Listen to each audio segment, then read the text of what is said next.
Hi అన్న, అందరికీ నమస్తే.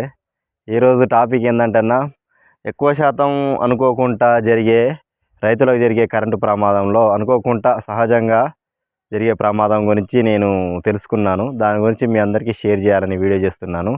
ఏంటంటే ఇప్పుడు మనం మోటార్ కలెక్షన్ చేస్తాం కదన్న, మోటార్ కలెక్షన్ ఇచ్చేటప్పుడు మనం సాధారణంగా 3 ఫేజ్ కరెంట్ కాబట్టి ఇలా ప్రతి ఒక్కరికి ఇలా 3 ఫేజ్కి ఒక్కొక్క దానికి ఒక్కొక్క కరెంట్ ఇస్తారు కదా. ఇది ఏమైందంటే కరెంటు ప్రాబ్లం వల్ల లేకపోతే స్టార్టర్ ప్రాబ్లం వల్ల ఇవి కాలిపోయి ఇక్కడ మొత్తం కాలిపోయి బయటికి వైర్లు వెళ్ళే అవకాశం ఉంది.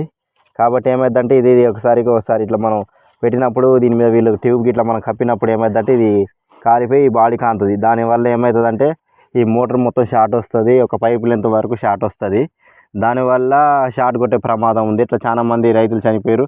నాకు కూడా ఒక 6 నెలల క్రితం ఇట్లా తాకింది, కానీ నేను అనుకోకుండా ఇట్లా పక్క నుండి పోయేటప్పుడు చేయి తాకడం వల్ల నాకు కొంచెం ఎక్కువ జన్నని కొట్టడం వల్ల తెలిసింది. ఏందా అని మొత్తం పరిశీలించి చూస్తే అర్థమైందంటే మనం ఇట్లా ట్యూబ్ కప్పి ఉంటాం కదా, ఇట్లా కప్పి ఉంటుంది కాబట్టి మనకు ఏం తాకిందో మనకు కనబడదు.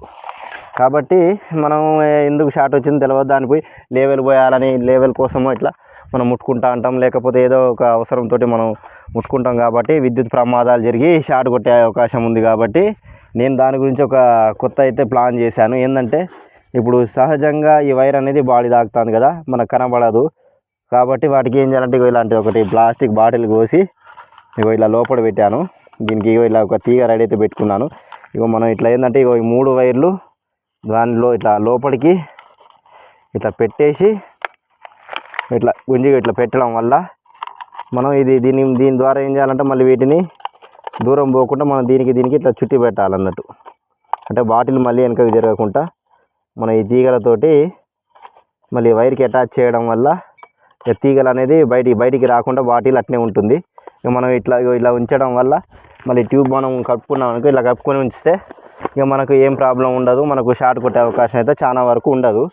చూస్తున్నారు కదా, ఇలా ఉండడం వల్ల ఏమంటే ఇది ఒక వైర్లు కాలిపోయినా సరే, ఇవి ఏది కాలిపోయినా సరే ఇక్కడ బాడీకి అయితే అంటుకోదు. వైండింగ్ అయినా కాలిపోద్ది, మనుషులకైనా మనకైనా షార్ట్ కొడుతుంది. కాబట్టి నేనైతే ఇలా కొత్తగా అయితే ఒక ప్లాన్ చేశాను. మీరు కూడా చేయండి. కొంతమందికి ఇక్కడ ఒక బోర్డు ఉంటుంది, ఆ బోర్డు ఉన్న వాళ్ళకైతే ఏం కాదు. చాలా వరకు మెకానిక్లు ఏం చేస్తారు, ఆ బోర్డు కొంచెం ప్రాబ్లం ఉన్నా అక్కడ కాలిపోయినా దానికి చేయరు. కాబట్టి మీరు ఇది ఒక ప్లాన్ మాత్రం చేయడం వల్ల ప్రమాదం నుంచి తప్పించుకోవచ్చు. అలాగే ఇంకో విషయం ఏంటంటే, చాలామంది మనం మోటార్ ముట్టుకునే సమయంలో ఖచ్చితంగా దాని కరెంటు పాస్ అవుతుంది అనుకునే మనం దాన్ని ఇట్లా ముట్టుకునేటట్టు చేయాలి. ఎందుకంటే ఎలకలు కొట్టేసినా కూడా బాడీకి ఆనుకున్నా కూడా కరెంట్ వస్తుంది. కాబట్టి దానికి విద్యుత్ ఉందనే అనుకోవాలి. లేకపోతే ఈ రోజులలో చాలామంది పగోళ్ళు, గొడవలు, శత్రువులు ఎక్కువ ఉన్న రోజులు ఉన్నాయి. 100 రూపాయలకు కూడా మర్డర్ చేసే రోజులు. కాబట్టి ఎవరైనా గిట్టని వాళ్ళు కూడా కరెంట్ కావాలని కూడా దాన్ని తగిలించే ప్రమాదం ఉంది. కాబట్టి ఇట్లా ముట్టుకునేటప్పుడు ఉంది కరెంట్ దీని అనుకునే ముట్టుకోవాలి. ఓకేనా ఫ్రెండ్స్? ఈ వీడియో నచ్చినట్టయితే షేర్ చేయండి, లైక్ చేయండి, సబ్స్క్రైబ్ చేసుకోవడం మర్చిపోకండి.